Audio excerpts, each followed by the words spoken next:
राजा चित्रकेतु का पुत्र मोह। कई सारी पौराणिक कहानियाँ हैं जिनसे हमें ज्ञान मिलता है। आज ऐसी ही एक कहानी भारतीय संस्कृति के मूल को समझाने वाली वही कथा हम आपको बताने जा रहे हैं। भारतीय दर्शन को समझाने वाली कथाओं में राजा चित्रकेतु की कथा बहुत महत्वपूर्ण है, जिन्हें तत्व ज्ञान की प्राप्ति के लिए ऋषि अंगिरा ने पुत्र की प्राप्ति करवाई थी। फिर उसी पुत्र की मृत्यु के बाद उसके आत्मा से चित्रकेतु को ज्ञान प्राप्त हुआ। पौराणिक कथा के अनुसार राजा चित्रकेतु शूरसेन राज्य का राजा था। उसकी बहुत सुंदर रानियाँ थीं, पर किसी भी रानी की संतान नहीं थी। वंश नष्ट होने की चिंता में राजा को ठीक से नींद तक नहीं आती थी। एक बार अंगिरा ऋषि राजा को ज्ञान का उपदेश देने पहुँचे, पर उन्होंने देखा कि राजा मोह के कारण पुत्र पाना चाहता है। ऋषि ने सोचा कि जब तक राजा पुत्र वियोग से दुखी नहीं होगा तब तक उसका कल्याण नहीं होगा। राजा चित्रकेतु की प्रार्थना पर ऋषि अंगिरा ने त्वष्टा देवता का यज्ञ कर उसका प्रसाद एक रानी को दिया। अंगिरा ऋषि बोले, इस प्रसाद से जो पुत्र होगा वह तुम्हें हर्ष और शोक दोनों देगा। यज्ञ के प्रसाद से राजा चित्रकेतु की रानी को पुत्र हुआ।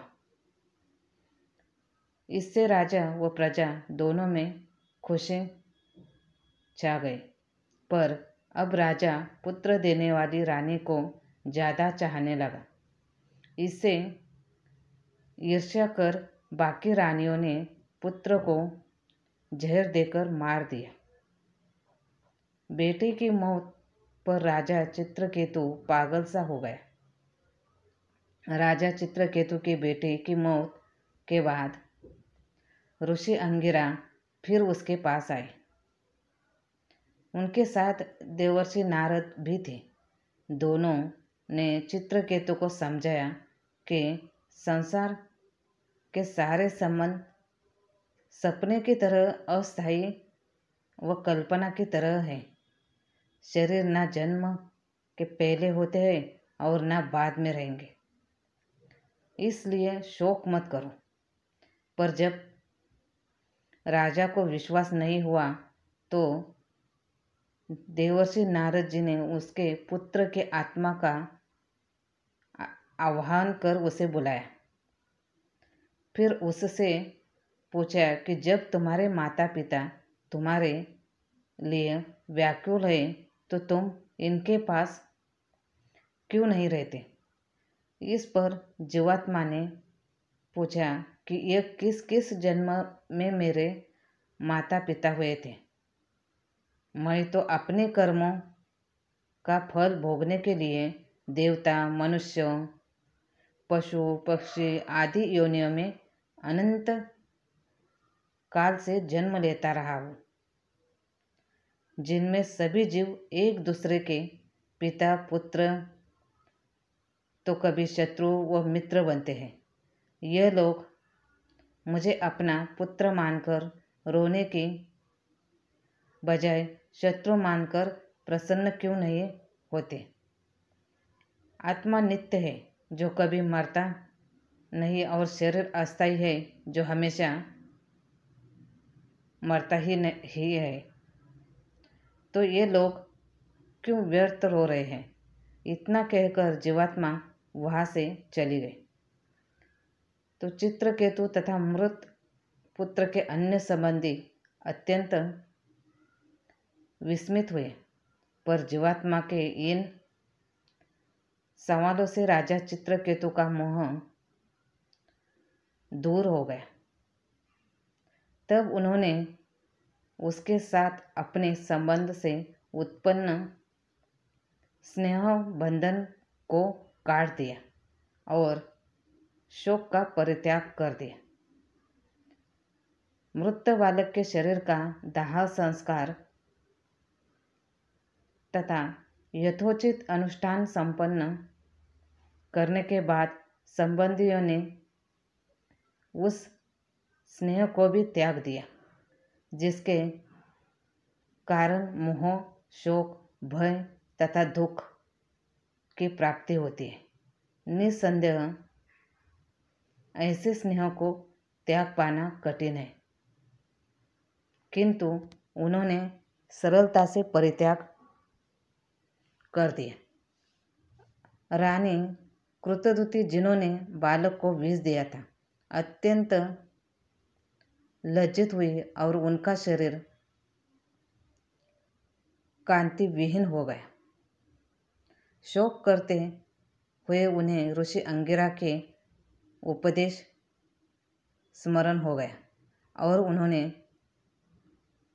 पुत्र उत्पन्न करने की कामना का परित्याग कर दिया। ब्राह्मणों के निर्देशानुसार वे यमुना के तट पर गई, वहाँ पर स्नान किया और अपने पाप कर्मों के लिए प्रायश्चित किया। परम ब्राह्मण अंगिरा ऋषि तथा देवर्षि नारद के उपदेशों से जागृत होकर राजा चित्रकेतु आत्मज्ञान से भली भांति अवगत हो गया। जिस प्रकार हाथी कीचड़ युक्त जलाशय से बाहर निकल आता है, वैसे ही राजा चित्रकेतु गृहस्थ जीवन के अंधकूप से बाहर निकल आया।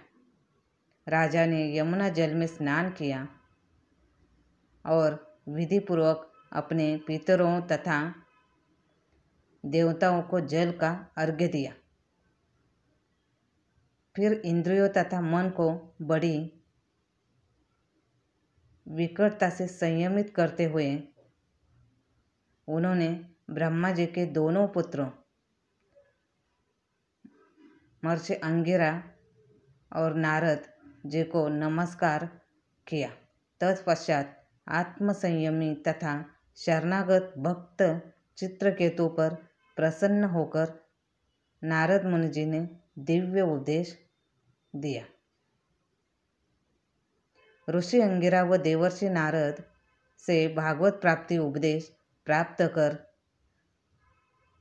इसके बाद वह भगवान की आराधना में लग गया, जिसे बाद में भगवान नारायण का दर्शन भी हुआ। धन्यवाद।